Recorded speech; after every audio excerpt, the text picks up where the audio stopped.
이 코로나 시국에 외부 강사 와서 예배를 인도하고 하는 게 되게 어려울 수 있는데 흔쾌히 이렇게 또 허락을 해주셔서 감사를 드립니다.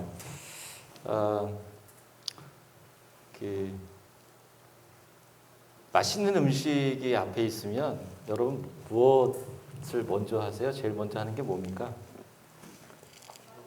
예?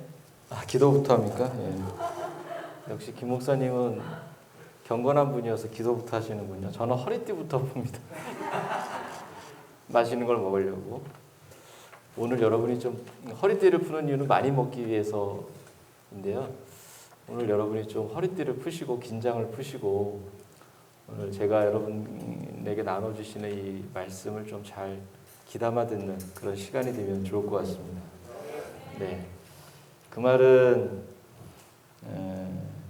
여유 있게 제가 한 30분 안에 설교를 마치려고 했는데 아무래도 좀 지나갈 것 같아요. 여러분 너무 어려워하지 마시고 귀 기울여 주시고 또 하나님이 이때 우리 가운데 하시는 말씀이 무엇인지를 좀 마음 가운데 새기는 그런 기회가 되면 좋을 것 같습니다. 아멘. 제가 긴장을 많이 했는데 여러분 예배하는 이 광경을 보면서 제가 그 긴장을 좀 내려놨어요. 여러분이 예배를 드리는 여러분의 자세와 모습이 너무 귀하고 또 제가 뭔가를 나눠주기 위해서 왔는데 사실 제가 이렇게 업고 돌아가는 것 같아요. 그래서 너무 감사하고 무엇보다도 교단의 이제 선교 헌신 예배를 역사상 처음 우리가 드리는데 그 첫 번째 예배를 우리 창조교회에서 드릴 수 있게 된 것이 영광이고 또 흔쾌히 그런 기회를 주신 우리 김 목사님에게 다시 한번 또 여러분에게도 다시 한번 감사를 드립니다. 이것이 이제 출발점이 되어서 사실 이 교단의 선교부가 교단 안에서 해야 될 일들이 참 많아요. 정말 많아요. 그래서 그 좋은 그 어떤 도전을 받고 힘을 얻고 돌아갈 수 있는 그런 시간이 될 것 같습니다. 먼저 제가 여러분에게 좀 사진 몇 장을 좀 보여드리면서 뭔가 좀 나누고 싶은 이야기가 있어요. 네. 먼저 그 연정복음교회 아시죠? 들어보셨어요? 네. 연정복음교회가 리모델링을 했는데 어떻게 되는지 여러분 아세요? 보셨나요? 네, 못 보신 분들이 계신 줄 알고 사진이 몇 장을 제가 좀 이게 예전의 모습입니다. 예. 네. 그냥 쭉쭉 보여주세요. 네. 이렇게 돼서 이렇게 됐습니다. 네. 이렇게 됐어요. 정말 기적적으로 또 하나님의 은혜로 하나님의 어떤 그런 채우심으로 이 예배당이 정말로 새로운 환골탈태를 했죠. 예. 그런 은혜가 있었습니다. 근데 연정복음교회만 이런 일이 있었던 게 아니라 제가 사역하고 있는 교회 아라교회도 이런 일이 사실은 16년, 17년 전에 있었어요. 저희 교회 간단하게 좀 보여드리면 제가 갔을 때 저희 교회의 모습이에요. 16년, 17년 전에 제가 사실은 이 아라교회를 가기 전에 이 교회 앞길을 제가 이제 가게 됐는데요. 교회인지 기도원인지 모를 정도의 모습이었는데 저 교회가 지금 예배를 드리고 있는 교회인가? 이 아라교회인지 모르고 그랬던 교회였어요. 근데 저희가 가서 저희도 이제 하나님의 은혜로 리모델링을 했는데요. 그래서 이제 이렇게 바뀌었습니다. 하나만 더. 이제 이거 옆에서 찍은 건데 저희가 말 안 들으면 교인들을 이 십자가에 매달려고 통나무로 십자가를 크게 세웠어요. 이게 저희 교회 이제 사실은 되게 랜드마크처럼 되어 있는데 이 나무가 썩어서 지금은 없습니다. 이 나무를 기대하고 저희 교회 혹시 구경 오시면 실망하지 않으셨으면 좋겠어요. 그 예배당 오래된 예배당을 리모델링하면 되게 그 교회 성도들이 감동이 돼요. 감격이 있고 또 감사함이 생깁니다. 근데 제가 이거를 보여드릴 뿐만 아니라 목사님 좀 하나만 더. 그 다음 제가 보여드린 게 본론이에요. 자, 이게 여호와 증인 왕국회관의 비밀인데 이게 지금 어떤 장면이냐면 여러분 왕국회관 아시죠? 왕국회관을 건축하고 있는 사진이에요. 자, 근데 이것이 전북일보에 실렸어요. 이 이야기가. 그 기사를 잠깐 보겠습니다. 네, 먼저 보여. 이거 보면 이거 왕국회관은요 예배당 안이 그 회관 안이 모습이 이렇게 돼 있어요. 여러분 이 의자가 좀 보이세요? 왕국회관의 의자는요, 제가 전국에 있는 왕국회관을 다녀보진 않았지만 왕국회관은 의자가 극장식 의자로 되어 있어요. 이게 무슨 말이냐면 편하게 앉아서 할 수 있게끔. 왕국회관, 우리는 예배당을 지을 때 주요 목적이 뭐죠? 예배를 드리기 위해서요. 왕국회관은 예배가 목적이 아니에요. 사람들을 불러다가 교육을 시키는 게 목적이에요. 그러니까 사람들이 왔을 때 제일 편안하게, 그리고 교육을 받는 데 있어서 제일 집중을 잘할 수 있는 시스템으로 왕국회관을 지어요. 그래서 극장식, 그리고 음향 시스템도 가장 좋은 음향 시스템을 갖다가 쓰고 그렇게 합니다. 제가 이야기를 이제 직접 들었어요. 그 다음에 사진을 보세요. 이게 뭐냐면 2003년, 2004년인가에 제주도에 왕국회관이 지금 여러분 보시면 이게 제주도에 세워진 왕국회관인데요. 모양의 그 건물의 모양은 다르지만 다 어때요? 비슷하죠? 지금 우리 김 목사님 살고 있는 사택이 뭘로 지어졌죠? 나무로 지어졌잖아요. 이게 다 경량 철골조로 만들어진 거예요. 이게 다 그 해의 겨울에 지어졌어요. 3개월 동안. 자, 그 다음 이제 보시면 이게 전북일보에 실렸던 내용입니다. 자, 3일 만에 건축을 완공하는 모듈 공급업이 화제인데 22일부터 삼내읍 신탁리 74평 규모로 건축되고 있는 여호와 증인의 3내 왕국회관은 24일에 완공이 되는데, 자, 또 넘어가고요. 수많은 인력이 필요해서 대중화가 쉽지 않은데 이 3내 회관을 짓는데 연인은 얼마가 동원됐어요? 1000명이 동원됐어요. 1000명의 자원봉사가 동원이 돼가지고 며칠 만에 이 건물이 하나 세워진 거예요. 아까 제가 말씀드린 제주도에 왕국회관이 한 겨울 3개월 동안 몇 개 지역에서 동시에 이제 세워졌는데 그때 참여한 건축 하신 분들이 몇 명이냐면 3,000명이에요. 3,000명. 제가 이야기를 듣고 깜짝, 이 3,000명이요 여호와 증인 성도들이에요. 신도들이에요. 근데 이 3,000명이 300명이 3개월씩 아니면 몇 주일씩 자원봉사로 전국을 돌아다니면서 뭘 하냐면 자기네들 왕국회관을 짓는 일을 하고 무보수로. 그러니까 뭐만 있으면 돼요? 재료비만 있으면 건물을 지을 수 있는 거예요. 최고급 자재를 써서. 제가 이 이야기를 2005년도에 듣고 충격을 먹었어요.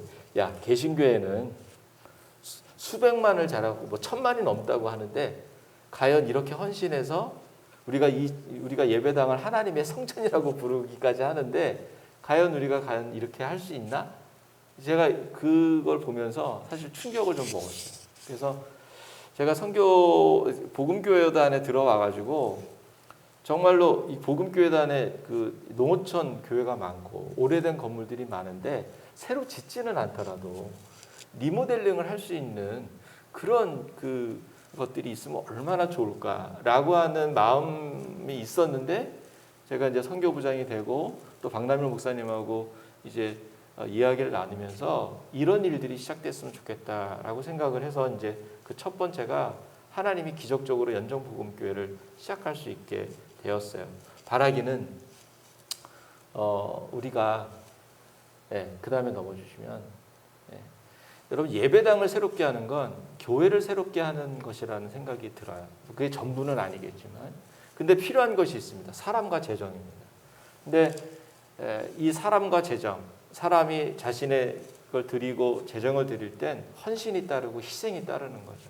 근데 여러분 우리 복음교회가 이 한국인 자신의 교회가 돼야 된다라고 하는 표어가 하나 있는데 그건 뭐냐면 최태용 목사님이 교회가 자립을 해야 된다라고 하는 의미가 그 안에 있었어요.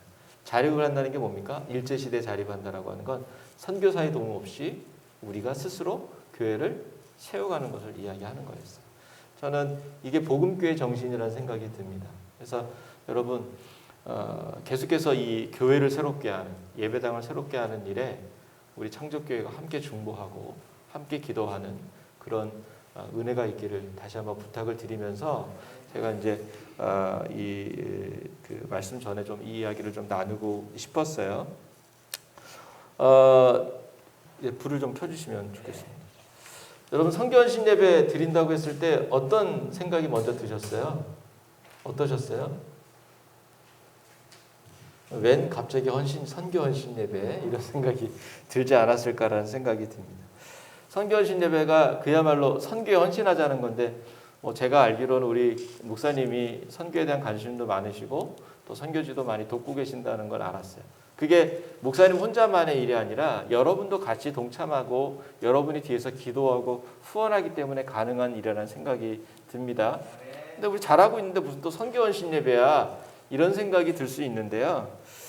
저는 여러분이 선교를 해라, 선교를 지원해라, 선교는 후원해라 라고 하는 그런 뜻의 말씀을 전하기보다는 우리가 선교를 지원하고 선교를 후원하지만 우리가 선교지에 나가지 않더라도 우리의 삶이 어떤 삶이 되어야 되냐면 선교적 삶이 되어야 된다고 하는 게. 어떤 삶이 되어야 된다고요?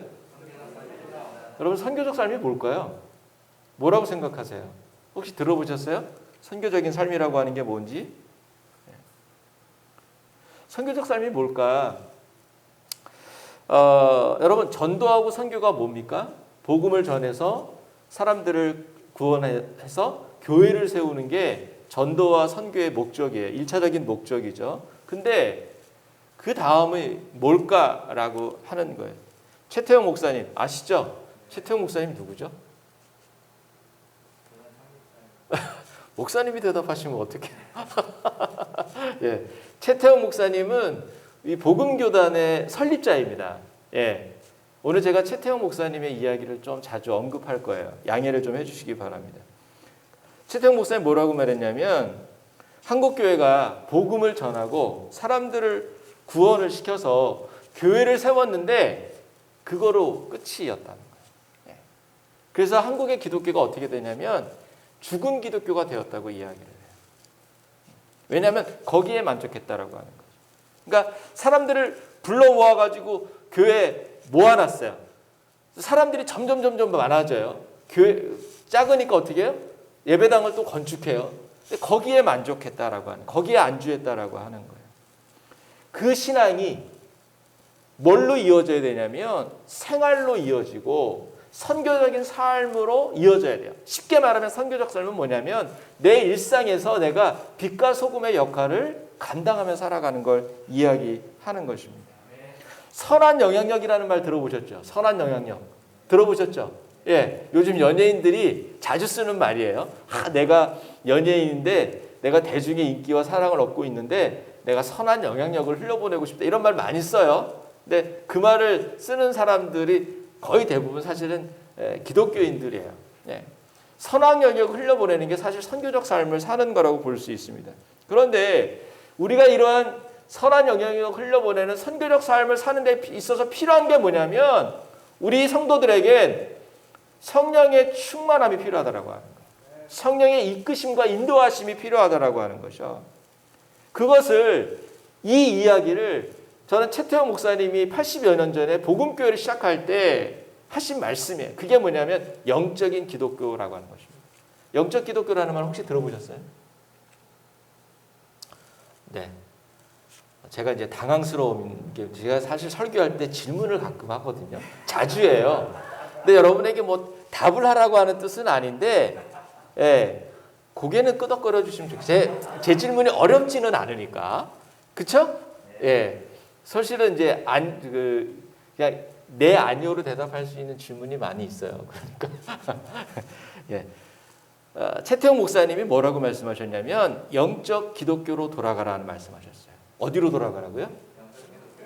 예, 제가 오늘 이 말씀을 여러분하고 좀 나누고 싶어요. 이게 우리가 선교적 삶을 사는 데 있어서 출발점이 되기 때문에 그렇습니다. 자, 본문을 좀 한번 설명을 해볼게요.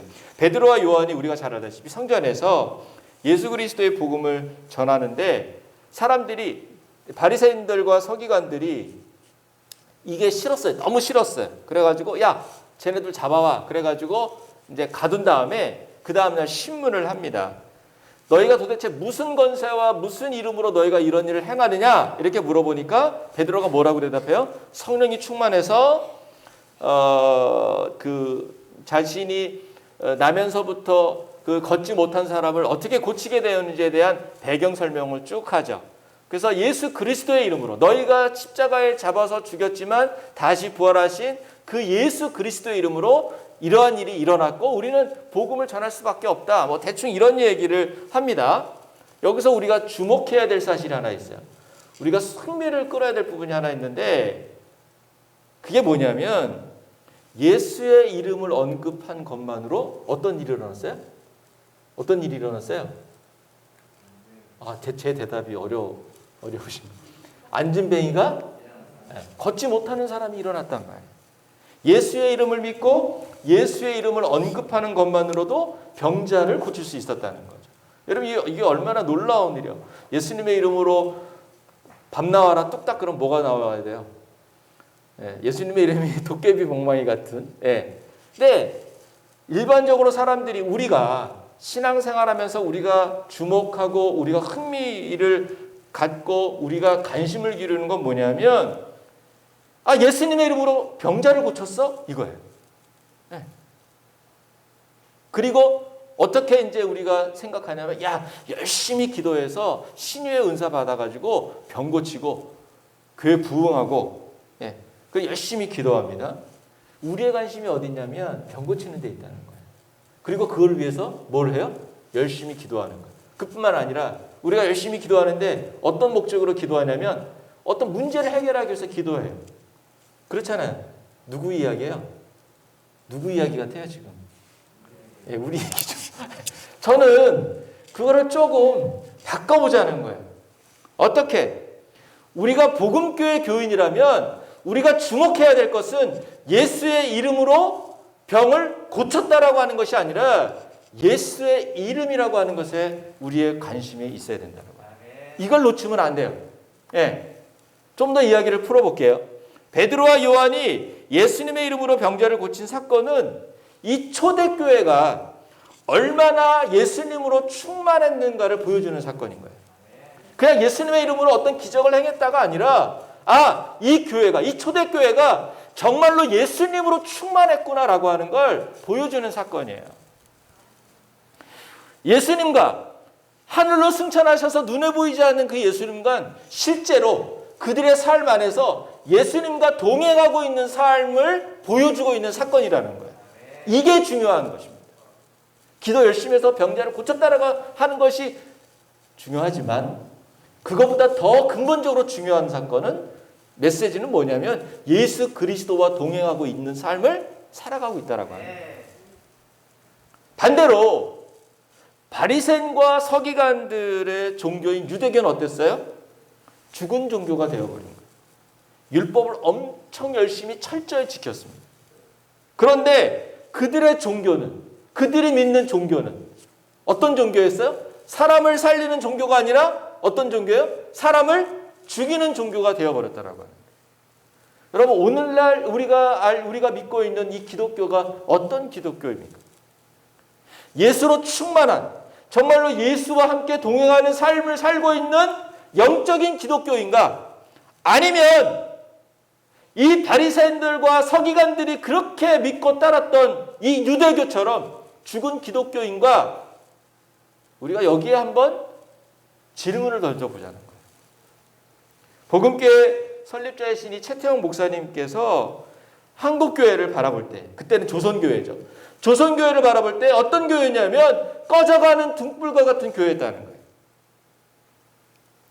그 교회를 향해서 이 최 목사님 뭐라고 말씀하셨냐면 이제 우리가 영혼을 살리는 영적인 기독교가 되어야 된다라고 강조하셨어요. 그냥 잠자고 있는 기독교가 아니라 죽은 기독교가 아니라 살아있어서 생명력 있고 충만한 기독교가 되어야 된다. 이 기독교가 무슨 기독교라고요? 영적 기독교라고 하는 거예요. 제가 오늘 예배를 들어보니까 여러분은 영적 기독교 같아요. 창조교회는. 아멘. 우리의 삶에서 회복이 되고 다시 세워져야 되는 신앙의 모습이 있는데 그게 뭐냐면 베드로와 요한이 예수의 이름만으로 병지절을 고칠 수 있었던 영적인 충만함이라고 하는 거죠. 다시 말해서 우리의 기독교가, 우리 복음교회가, 이 창조교회가 영적인 기독교가 되어야 한다는 말입니다. 영적인 교회가 되어야 되고 영적인 교인이 되어야 된다는 거예요. 여러분, 본문의 배경이 4장이 아니라 3장에 있어요. 베드로와 요한이 성전으로 기도하러 갔을 때 나면서부터 걷지 못한 한 사람을 보게 됩니다. 그래서 그 사람을 보면서 베드로와 요한이 뭐라고 얘기해요? 나사렛 예수의 이름으로 명하노니 일어나 걸어라, 이렇게 얘기를 합니다. 이 놀라운 사건이 벌어지니까 사람들이 우와! 관심을 갖고 모여들기 시작해요. 그때 베드로가 그들을 향해서 설교하기 시작을 합니다. 너희가 하나님이 보내신 예수를 너희가 무지해서 십자가에 못 박혀 죽였는데 그 예수가 다시 살아났다. 그리고 그가 다시 살아나셨기 때문에 너희가 그를 믿으면 어떤 일이 일어나느냐? 3장 19절과 20절의 말씀을 한번 보죠. 사도행전 3장 19절과 20절. 제가 이 물을 마셔도 되나요? 네, 감사합니다.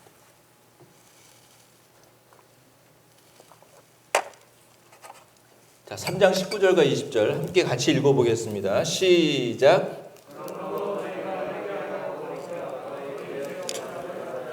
이같이 하면 새롭게 되는 날이 주 앞으로부터 이를 것이다.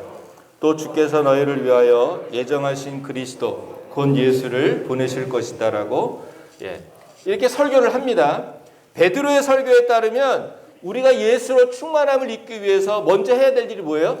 회개하고 돌이켜 죄 없이 함을 받는 거예요. 여러분 이 일 하셨어요?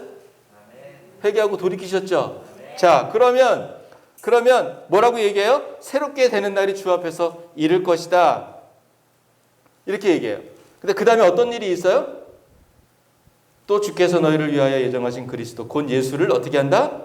보내실 것이다. 여러분, 죽은 종교였던 카톨릭에서 뭐가 나왔어요? 개신교가 나왔어요. 개신교가 나오면서 뭘 가르쳤냐면 이 복음을 가르쳤어요. 복음이 뭐냐면 너희가 회개하고 돌이켜 예수를 믿으면 어떻게 된다? 죄가 용서되어지고 구원을 받는다. 여기까지라는 거예요. 여기까지. 최태용 목사님 그걸 뭐라고 얘기하냐면 속죄의 기독교라고 얘기해요. 무슨 기독교라고요? 속죄의 기독교. 이건 우리가 다 알고 있는 이야기예요. 그렇죠? 내가 예수 받으면 내 죄가 용서되어지고 내가 구원받아. 그 다음에 우리가 뭐 해야 되죠? 어떻게 배우셨어요? 배우신 분. 이게 전통적인 기독교의 한계라고 이야기를 합니다. 그러니까 우리가 알고 있고 우리가 믿어온 기독교가 뭐냐면 속죄의 기독교에 머물러 있다라고 얘기를 하는 거예요. 근데 우리가 걸어가야 될 우리의 길이 있어요. 우리가 걸어가야 될 우리의 기독교의 모습이 있어요. 그게 뭘까요? 뭘까요? 영적인 기독교라. 영적인. 뭐냐면 베드로가 뭐라고 해요? 너희가 얘기하고 돌이키면 너희가 새로움을 입을 것이다. 또 주께서 너희를 위하여 예정하신 누구를 보내주실 것이다? 예수를 보내주실 것이다. 예수님을 받으셨습니까? 여러분, 아멘? 뭘 근거로 그렇게 아멘 하셨어요? 예. 예수, 우리가 회개하고 돌이켜서 새로움을 받고 내 안에 예수가 오시고 내가 예수와 함께 살고 있고 내가 예수와 함께 동행하고 있다라고 하는 것을 내 스스로가 인정하고 그 믿음을 따라 살아가는 사람이 무슨 일을 할 수 있어요? 예수의 이름으로 명하여 병자를 고칠 수 있다는 거예요. 이게 영적 기독교의 모습이라는 거예요. 문제는 뭐냐면 속죄의 기독교에만 머물러 있으면 제가 여러분의 보자. 여러분 회개하고 돌이켰죠? 여러분 새로움 입었죠? 그 다음 여러분 뭐 하셨어요? 뭐 하셔야 돼요? 어떤 일이 일어났죠? 대답을 못했어요. 왜 그럴까요? 아직 내 안에 그리스도가 오셨다라고 하는 자기 확신이 없는 거예요. 네, 솔직히 그리스도가 없는 거예요. 아직 내 안에.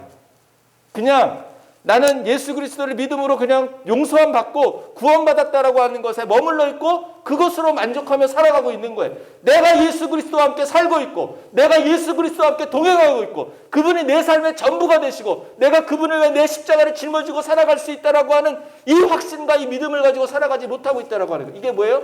영적 기독교의 모습이 아닌 거예요. 영적 기독교는 그리스도가 우리 가운데 오셔서 사시는 기독교이자 그런 신앙으로 그런 생활로 살아가는 것을 말하는 것입니다. 예수와 동행하며 예수가 내 안에 내가 예수 안에서 살아가고 있다라고 하는 것을 내가 인지할 수 있는 거예요. 복음을 믿고 속죄받은 것에 멈추는 것이 아니라 그것을 발판으로 그 다음 단계로 나아가는 예수 그리스도가 내 안에 오셔서 내가 예수 그리스도와 함께 동행하며 살아가는 그 삶을 살아가는 것, 그것이 영적 기독교의 본질이에요. 정리하면 우리가 예수의 이름으로 살아가는 영적인 기독교, 영적인 교회가 되기 위해서는 이 속죄와 구원받은 것에만 머물러 있어서 아니라 그 다음에 나아가야 될 길이 있다는 거죠. 그게 뭐냐면 복음적 생명적 신앙으로 우리가 리부팅 되어야 되는 것입니다. 따라서 해보세요. 복음적 생명적 신앙으로 리부팅 되어야 한다. 여러분 뭐 죄송합니다. 나이 드신 분들은 리부트라는 말이 무슨 말인지 모르겠어요. 젊은 사람들은 다 알죠. 그렇죠? 뭐예요? 리부팅 한다는 게 다시 시작하는, 다시 키는 거예요. 다시 시작하는 거예요. 복음교회가 80여 년 전에 죽은 종교와 같은 한국 기독교를 향해서 외쳤던 복음적이고 생명적인 신앙으로 돌아가야 된다. 영적 기독교가 돼야 된다. 라고 했는데 그 외침과 그 부르짖음이 다시 우리 복음교회 안에 그리고 복음교회를 통해서 이 한국교회 안에 다시 퍼져가야 된다라고 하는 것입니다. 저는 그 일에 창조교회가 목사님을 통해서 여러분을 통해서 그 일이 일어났으면 좋겠어요. 어떻게 우리가 영적 기독교가 될 수 있을까? 본문을 다시 보면 어떻게 예수의 이름으로 어떻게 예수의 이름을 언급하는 것만으로도 병자를 고칠 수 있을까? 예수가 하늘로 올라가셨잖아요. 그렇죠? 없어요, 여기에. 어떻게 그분의 이름을 언급하는 것만으로도 병을 고칠 수 있을까? 기적이 나타날 수 있는가? 이 말은 예수가 하늘로 올라갔지만 그의 힘과 능력은 여전히 있다 없다? 있다는 거예요. 누구를 통해서? 그를 믿는 사람들의 삶을 통해서. 그게 뭐예요? 그게 생명적 복음적 신앙인 거예요. 네, 영적 기독교인 거죠. 근데 어떻게 가능한가? 그러면 이게 첫 번째 복음적 생명적 신앙으로 살아가고 영적 기독교가 되는 첫 번째 길은 뭐냐면 예수님과의 관계가 중요하다는 거예요. 기억하세요. 뭐가 중요하다? 예수님과의 관계가 중요하다. 다시 한번 뭐가 중요하다? 예, 우리 자매님들만 한번 외쳐봅시다. 시작. 예수님과의 관계가 중요하다. 형제님들 질 수 없다. 형제님들 시작. 예수님과의 관계가 중요하다. 여러분 베드로와 요한이 누구예요? 예수님과 가장 깊고 친밀한 관계 속에서 있던 제자들이에요. 맞죠? 네. 그리고 그들이 그러면 지금은 어떻게 맺고 있을까라고 하는 거죠. 지금은 예수님 지금 안 계시잖아요. 올라가셨단 말이에요. 근데 그러면 그 예수님과 어떻게 관계를 맺고 있을까? 그들이 예수가 승천해서 없지만 그들은 여전히 예수님의 이름으로 예수님의 일을 하고 있었어요. 그런데 여기서 우리가 중요한 게 뭐냐면 이들의 사역에 집중해서 아까 제가 처두에 그들이 예수님의 이름으로 병자를 고쳤다라고 하는 것에 우리가 집중하면 안 된다고 말씀드렸어요. 그들이 어떻게 그런 삶을 살고 그런 사역을 하게 되었는지 그 배경과 원인을 봐야 되는데 그것은 뭐냐면 그들이 그만큼 예수 그리스도와 어떤 관계를 맺고 있었다는 거예요? 깊고 친밀한 관계를 맺고 있었다는 거예요. 예. 그거를 우리가 놓쳐서는 안 된다는 거예요. 근데 우리가 이걸 놓치고 있어요. 우리가 근데 놓치고 뭘 붙잡으려고 그래? 기도 열심히 해서 문제 해결하고 병 고치는데 우리가 집중하고 있다는 거예요. 초점 맞추고 있다라고 하는 거. 왜 이 사람들이 이러한 삶을 살 수밖에 없었는가? 그 배경을 우리가 놓치고 있다는 것입니다. 복음적 생명적 신앙은 하나님과의 관계, 그리스도의 관계에 초점을 맞춰야 되는 거예요. 어디에 초점을 맞춰라? 하나님과의 관계, 그리스도와의 관계에 초점을 맞추라는 거예요. 최태웅 목사님이 이런 말씀하셨어요. 진리를 알려면 예수 그리스도를 알려고 해야 된다. 예수 그리스도와 깊은 관계를 맺어야 한다. 이렇게 말씀하셨어요. 여러분, 우리의 신앙의 경, 여러분의 신앙의 목적, 여러분의 신앙의 목표가 뭐예요? 이거 물어볼게요. 네. 아무래도 우리 찬양팀이 제일 신앙이 좋은 것 같아. 네. 자, 찬양팀 우리 건반 자매님. 네. 이뻐서 눈에 확 들어와가지고. 본인의 신앙의 목적이 뭐예요? 어? 뭐라고? 마이크 갑니다. 잘 모르겠어요? 아니면 본인이 왜 예수 믿어?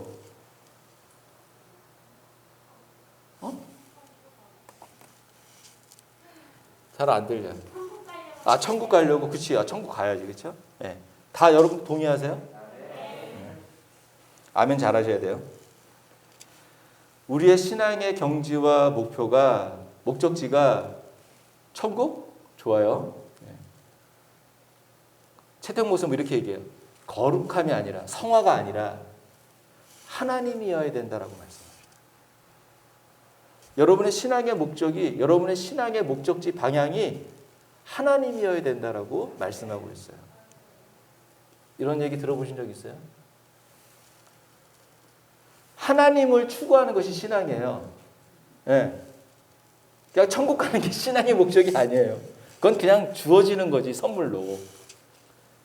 여러분에게 물어요. 내가 정말 하나님을 추구하고 있나? 그걸 다르게 말하면 내가 정말로 하나님을 사랑하고 있나? 시편의 42편에 시편 기자가 이렇게 얘기하죠. 목마른 사슴이 뭐를 찾아요? 신의 물을 찾아요. 목마른 사슴이 신의 물을 찾는 것처럼 내가 누구를 찾는다? 내가 천국을 찾는다고 말하지 않잖아요. 그렇죠? 예, 하나님을 찾는데요. 그건 뭐냐면 하나님과의 관계, 예수 그리스도와의 관계에 초점을 맞추는 거예요. 이 전통적인 기독교가 생명의 기독교, 영적인 기독교로 나아가지 못한 이유가 어디에 있는가? 바로 여기에 있다. 하나님의 전통적 기독교, 아까 말한 거 속죄에 머물러 있어요. 그냥 구원받은 것에 만족해요. 그래서 천국 갔어. 끝! 그리고 어떤 사람은 이런 사람 있죠. 하나님이 나를 사랑하셔서 나를 용서하시고 나를 구원하신 게 너무너무 기뻐서 그때 뭐 하냐면 헌신을 해요. 예. 어떻게 헌신해요? 내가 여기 있사오니 나를 보내주십시오. 아골골짝 빈들어도 제가 가겠습니다. 사역에 뛰어든다고요. 그런데 뭐예요? 얼마 그렇게 살다가 이내 어떻게 살아야 되는지도 모르고 영적으로 방황하고 고민하다가 결국은 영적인 생명을 다 잃어버리게 돼요. 이게 제 이야기예요, 사실은. 네. 여기서 재간증을 해야 되는데 그러면 시간이 너무 많이 지나가니까 그냥 넘어가고. 네. 주변에서 보세요. 보통 우리가 은혜를 크게 입으면 하나님 저가 뭐가 되겠습니다? 뭐가 되겠습니다? 목사가 되겠습니다. 선교사가 되겠습니다. 이렇게 한단 말이에요. 여러분에게 묻습니다. 여러분의 영혼이 어떻게 하나님과 깊고 친밀한 관계를 맺어야 하는지 여러분 알고 있어요? 아멘? 네. 목사님 한 번만. 이건 김 목사님도 대답을 안 하시네. 여러분들 백 목사님이 영성이 더 깊으신 것 같아요. 누가 아멘 했어요? 네. 겸손하시네요. 네. 뭐 영성이 깊지 않으면 겸손하기라도 해야죠. 네. 여러분은 하나님과 동행하는 삶에 대해서 들어본 적이 있으세요? 배워본 적이 있으세요? 이상하게 사람들은요, 영적인 체험을 하게 되면 그 즉시 제일 우선순위가 뭐냐면 사역이 돼요. 내가 여기 있어 나를 보내주십시오. 그러면서 하나님과의 관계가 점점 좀 뒤로 밀려나게 돼요. 이상해요. 영적인 생명이 고갈하는 거예요. 영적인 생명은요, 목마른 사슴이 시냇물을 찾듯이 우리가 누구를 찾아야만 채워줄 수 있는 거예요? 하나님을 찾아야지만 채워줄 수 있는 거예요. 그래야 내가 하나님을 향해 자라갈 수 있는 거예요. 우리가 전통적인 기독교에서 벗어나서 영적인 기독교로 전환하려면 예수 그리스도와의 내적인 관계가 깊어져야만 합니다. 관계에 초점이 맞춰져야 돼요. 그것을 이 최태웅 목사는 뭐라고 얘기하냐면 하나님과의 사귐으로 들어가는 것이다 라고 표현합니다. 근데 문제는 이런 말씀입니다. 문제는 이런 것이 충분하게 설명되고 정비되지 못했다 이렇게 얘기하죠. 여기가 개혁교회의 한계가 저는 생각해요. 개신교회 한계. 이것을 어떻게 실천해야 되고 어떻게 배워야 되고 어떻게 훈련하고 어떻게 살아야 되는지 몰라요. 여러분 신앙생활은 뭐냐면 하나님을 알아가는 삶. 그리스도를 알아가는 삶이 신앙생활이에요. 그리고 내가 알고 있는 하나님을 전하고 가르치는 게 전도고 선교죠. 그렇기 때문에 우리가 시급해야 될 문제가 하나 있는데 그게 뭐냐면 하나님을 알고 예수 그리스도와 동행하는 삶을 배워야 되는 거예요. 네. 아시는 분. 제가 복음교회 오기 전에 사역하던 곳이 YM입니다. YM. 예수전도단 들어보셨어요? 네. 이 국제선교단체인데 그 비전이 뭐냐면 하나님을 알고 하나님을 알리자는 거예요. 하나님을 알고 하나님을 알리자. 네. 하나님을 알리는 게 뭐예요? 전도고 선교잖아요. 근데 그 전에 뭐가 필요해요? 하나님을 아는 게 필요한 거예요. 네. 야, 하나님을 아는 게 뭐예요? 그분과의 관계성에 대한 말씀이에요. 제가 이 단체에서 훈련을 받고 사역을 하면서 배운 게 뭐냐면 하나님을 아는 게 얼마나 중요한가. 제가 그걸 알게 됐어요. 제가 모태신앙입니다. 사역을 했어요. 제가 모교에서 사역하고 그랬는데 7년 신학을 했는데도 불구하고 그때 거기 가서 제가 안 게 뭐냐면 내가 하나님을 몰랐구나 했어요. 하나님을 몰랐구나. 그리고 그분을 알기 위해서 내가 어떻게 해야 되는지.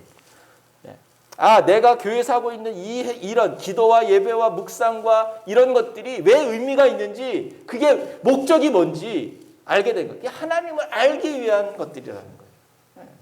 여러분 예배를 왜 나올까요? 왜 나와요? 네, 하나님 만나기 위해서. 하나님 만나는 게 끝인가? 하나님 만나서 뭐가 최종 목적이에요? 하나님을 아는 거예요. 하나님과 관계를 위해서 오는 거라고요. 기도도 마찬가지예요. 제가 깨달은 게 뭐냐면 내가 하나님을 믿고 따른다고 하지만 내가 정말 하나님을 몰랐구나. 이걸 알게 됐어요. 여러분 신앙생활 하고 있잖아요. 정말 여러분 하나님을 아는 것 같으세요?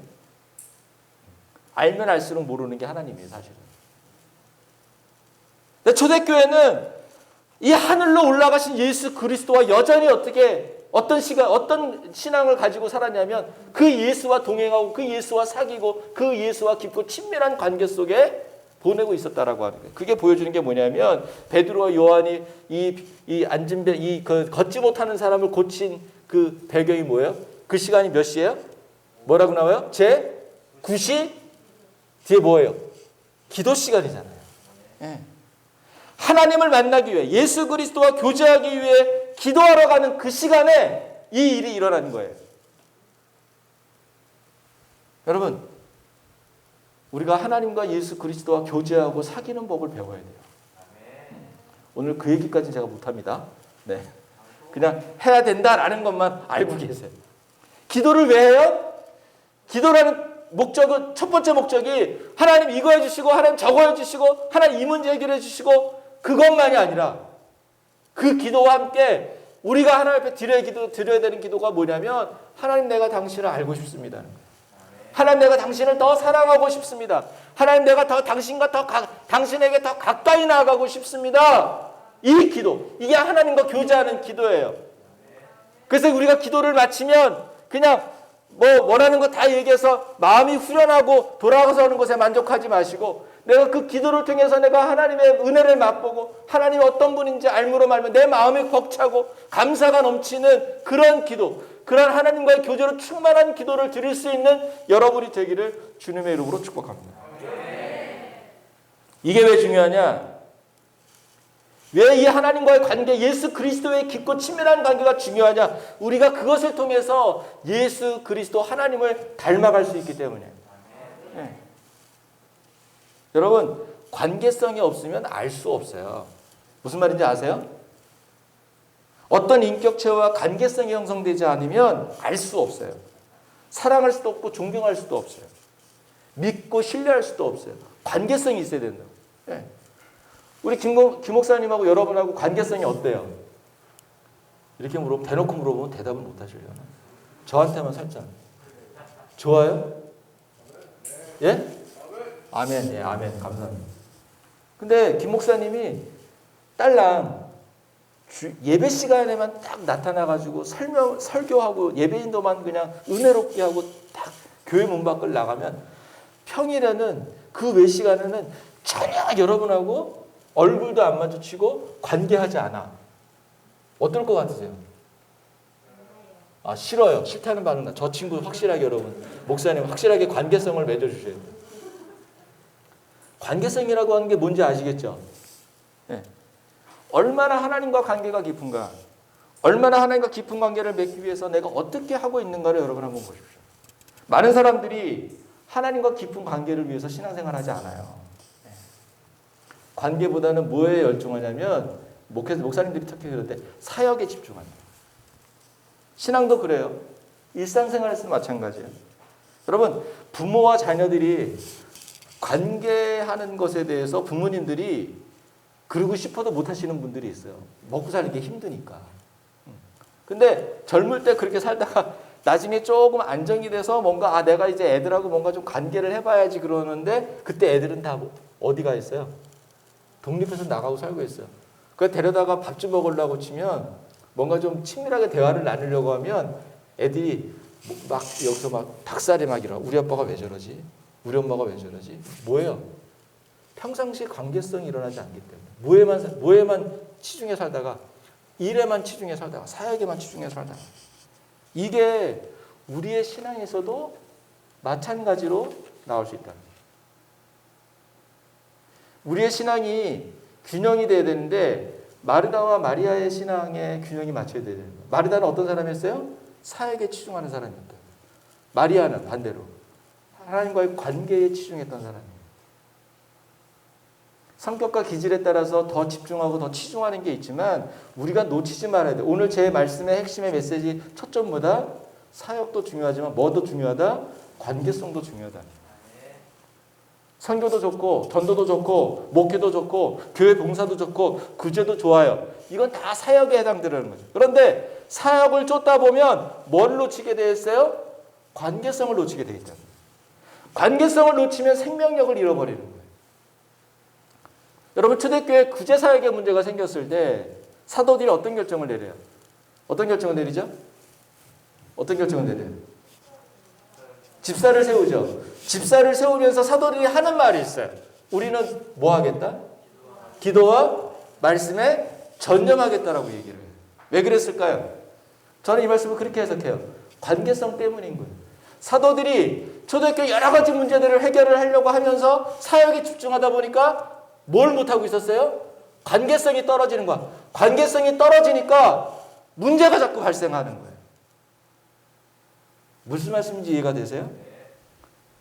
관계성을 놓치지 말아야 되겠다라고 하는 걸 알게 됩니다. 여러분, 하나님과의 관계를 놓치면 내가 여전히 신앙생활을 하는 것처럼 보이지만 그것은 종교적인 행위로 전락하게 됩니다.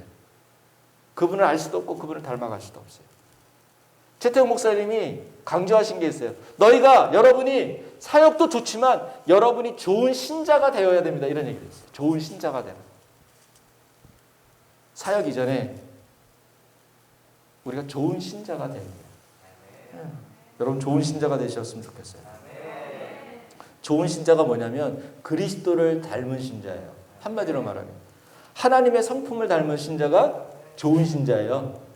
헌금 많이 하고 목사님, 사모님 맛있는 거 사주고 철마다 양복 사드리고 이게 좋은 신자가 아니라, 그것도 좋은 신자지만 좋은 신자의 정의는 뭐냐면 그리스도를 닮은 사람, 하나님의 성품을 닮은 사람.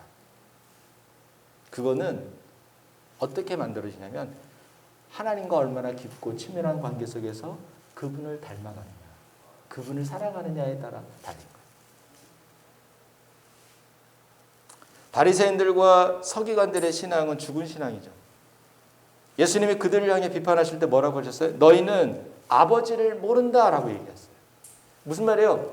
자기들은 정작 열심히 신앙생활하고 율법을 지키고 종교적인 행위를 하는데 정작 뭐가 빠졌어요? 본질이 하나, 중요한 본질이 하나 빠져서 자기들이 그렇게 열심히 믿고 자기들이 그렇게 신뢰하고 자기들이 경외한다고 믿었던 하나님이 누구인지를 그들은 몰랐다는 뜻이에요. 뭐예요? 관계성이 없었다는 거예요. 열심히 종교적인 행위를 했지만 그들의 영혼은 죽어 있었고 아버지의 뜻을 알지 못했기 때문에 예수 그리스도를 십자가에 못 박을 수밖에 없었다는 것입니다. 오늘날 기독교가 안타깝게도 예수님 당시의 유대교처럼 되어가고 있는 걸 우리는 보고 있어요. 어떻게 여기서 벗어날 수 있는가? 하나님과의 살아있는 관계가 회복되어야 된다는 거예요. 하나님께로 우리가 돌아가야 되는 거예요. 그것을 위해서 우리가 기도해야 돼요. 그리고 성령을 받아야 돼요. 영적 기독교가 되는 길이 여기에 있는 것입니다. 지금 기독교는 예수님 당시의 유대교와 같아졌어요. 영적 생명력을 상실한 기독교가 되었다는 거죠. 우리가 오늘 헌금인신 예배를 드리면서 소망하고 기도해야 되는 것은 이 생명력을 잃어버린 기독교가 다시 영적인 기독교, 복음적이고 생명적인 신앙으로 다시 충만하게 리부트될 수 있도록 우리가 기도하는 일이 필요하다라고 하는 것입니다. 이 일에 우리 창조교회 성도들이 헌신할 수 있었으면 좋겠어요. 하나님이 한국교회를, 하나님 우리 창조교회를, 하나님 복음교회를 다시 영적인 기독교, 복음적이고 생명적인 신앙으로 다시 일어설 수 있도록 하나님 은혜를 베풀어 주십시오.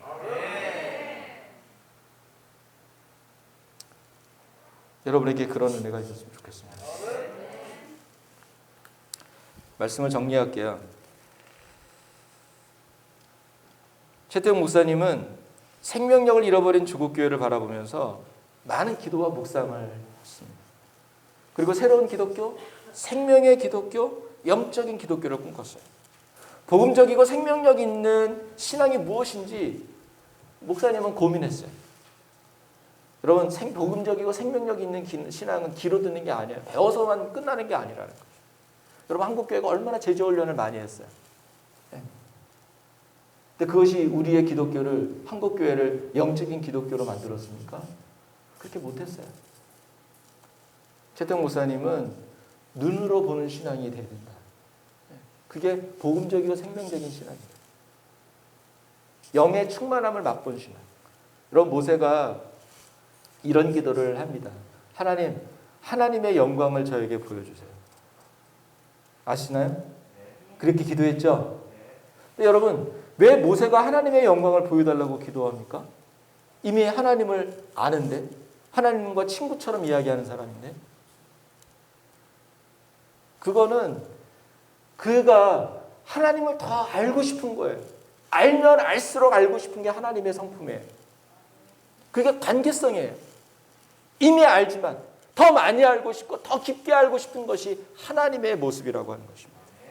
신앙이 전통과 교육으로 전수되지만 전인격적으로 체득돼야 되는 거예요. 하나님의 영광을 보고 싶어요. 그 간절한 마음, 그 마음이 여러분의 마음이 되었으면 좋겠어요. 모세가 구한 것이 그런 겁니다. 우리가 복음적이고 생명력 있는 신앙으로 리부트 되려면 하나님을 더 깊이, 더 풍성히 알아야 돼요. 우리의 신앙이 속죄적 신앙에 머물러 있으면 안 됩니다. 생활적 신앙으로 나아가야 돼요. 오늘 본문은 영적 기독교의 모습을 우리에게 보여주고 있어요. 예수님은 하늘로 가셨습니다. 그분은 지금 이 땅에 계시지 않아요. 제자들은 기도 가운데 임하신 성령의 역사를 통해서 영의 사람이 되었고 영적인 기독교를 시작할 수 있게 되었어요. 이제 그것처럼 우리가 영의 사람이 되고 영적인 기독교를 다시 이 땅 가운데 일으키는 첫 번째 벽돌을 쌓는 여러분이 되었으면 좋겠어요. 저는 이 선교헌신 예배가 그러한 의미가 있다고 생각을 해요. 복음교회의 자랑스러운 그 영적인 가치와 그 표가 있는데, 그 목표가 있는데, 그걸 우리가 잊고 살았다는 거죠. 영적인 기독교가 되는 거예요. 그것이 여러분의 소명이 되고 여러분의 소원이 되었으면 좋겠습니다. 하나님, 내가 우리 가정이, 우리 교회가 영적인 기독교, 영적인 교회, 영적인 성도, 복음적이고 생명적인 신앙으로 살아갈 수 있도록 도와주십시오. 그것을 위해서 필요한 것이 우리가 하나님을 추구하는 것입니다. 하나님과 관계를 맺기 위해서 몸부림치는 것입니다.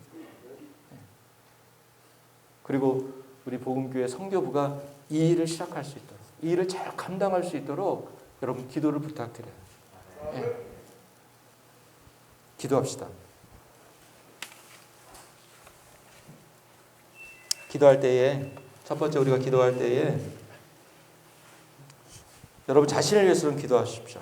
하나님, 저에게 육을 거룩히 다스릴 수 있는 영의 충만함을 허락해 주십시오.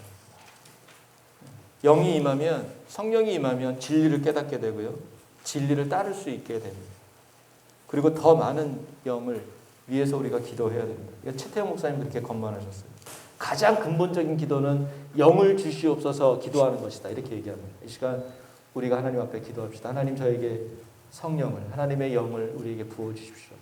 그 영을 따라 살 수 있도록 인도해 주십시오. 그 영이 우리에게 진리를 계시할 때에 그 진리, 하나님의 말씀, 그 말씀에 무릎 꿇고 순종하며 반응할 수 있도록 도와주십시오. 우리가 좀 그렇게 기도하며 나아가, 첫 번째 우리 그렇게 기도하면 좋겠습니다. 기도하겠습니다. 살아계신 아버지 하나님,